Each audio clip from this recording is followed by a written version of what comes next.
which is different from normal MPLS, like you learn in your CCIE enterprise, which you're going to be using IGP, LDP, and BGP. You're taking out the LDP requirement when you're using segment routing.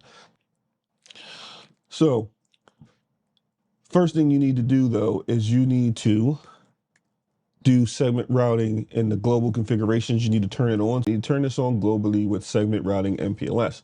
Next thing you need to do is you need to do the prefix sit. In iOS XE, you do it under the routing process. So if you're using OSPF or ISIS, you would do it under the either process, right? And then we're going to say, hey, this address of 10.255.255.4/32 is going to have the absolute value of 16,004.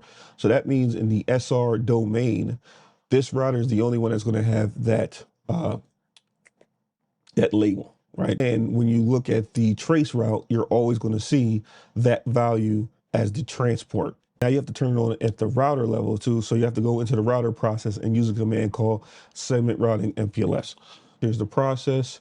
And I just want to draw your attention to the segment routing MPLS. Once you turn that on, segment routing is working. And then that's when we got the show MPLS forwarding table. And there you go.